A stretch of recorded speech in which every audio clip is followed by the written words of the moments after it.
दोस्तों जैसे कि आज बात करने वाले हैं ईपीएफओ पेंशन, जो लाखों कर्मचारियों और पेंशनर्स के लिए जरूरी खबर। पेंशन पर आ सकता है सुप्रीम कोर्ट का फैसला।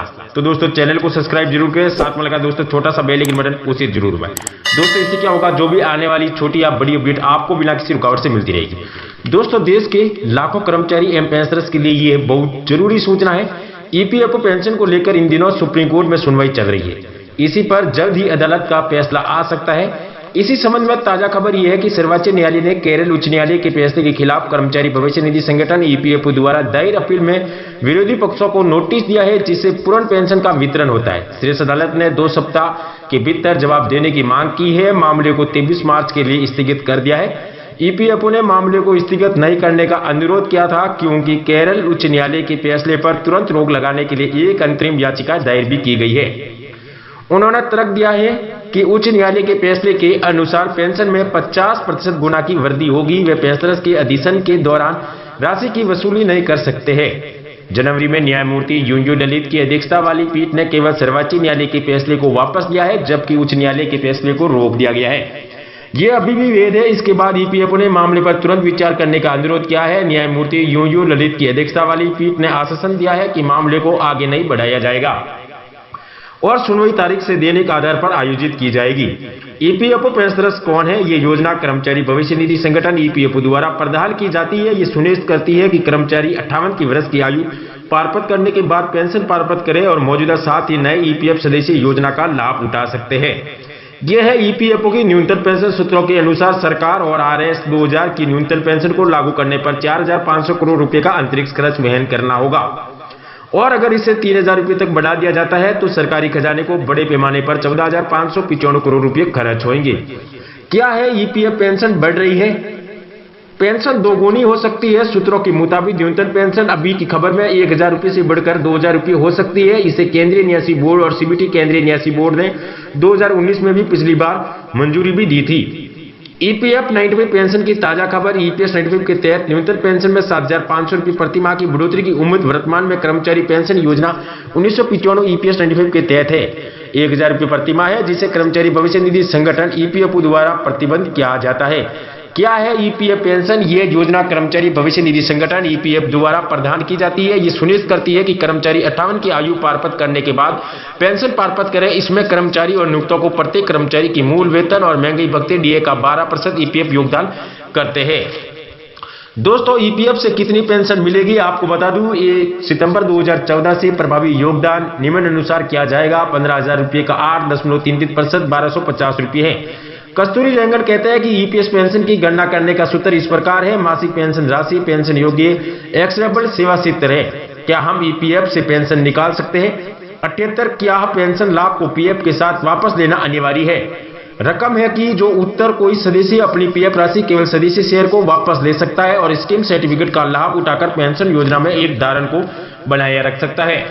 ईपीएफ पेंशन फंड कैसे काम करता है? दोस्तों आपको बता दूं, सेवानिवृत्ति के बाद ईपीएफ से मिलने वाली पेंशन राशि आपको पेंशन भोगी वेतन और पेंशन योग्य सेवा पर निर्भर करती है। अपने पेंशन भोगी सेवा की वर्षों की संख्या के साथ अपने वार्षिक पेंशन योग्य वेतन को गुणा करें, राशि को 70 से विभाजित करें और आपको अपनी ईपीएफ पेंशन मिलेगी।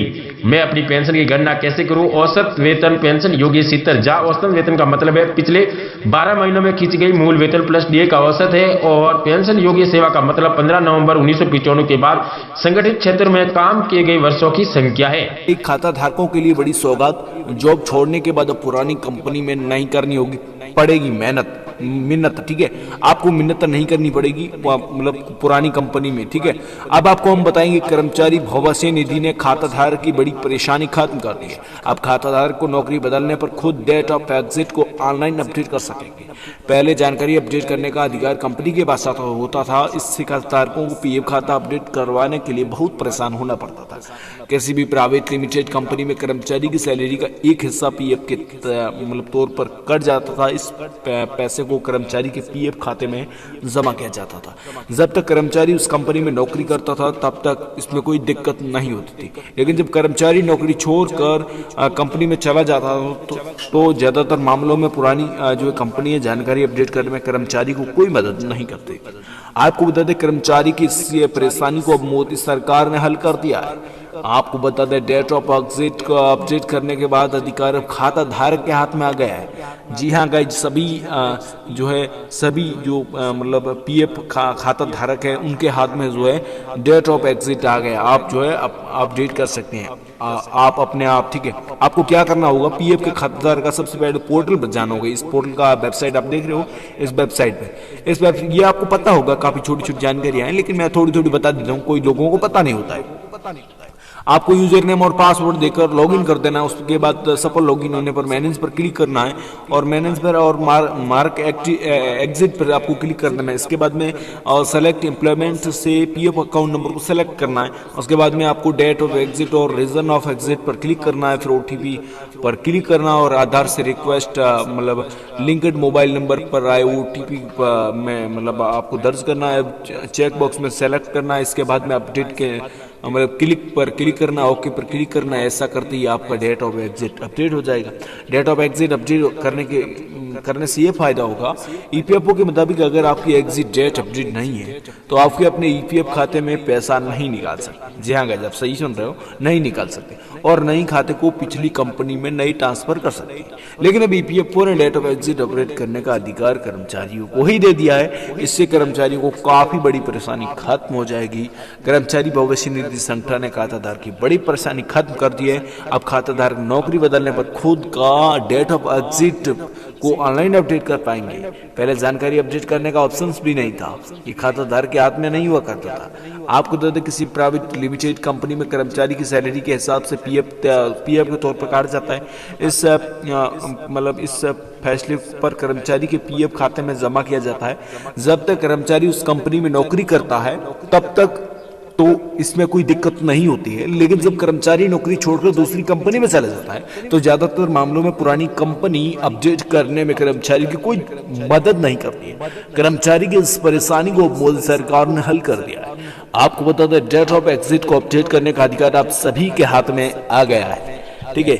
ये जो है आपको अपडेट करने से क्या फायदा होगा, इस छोटा सा फायदा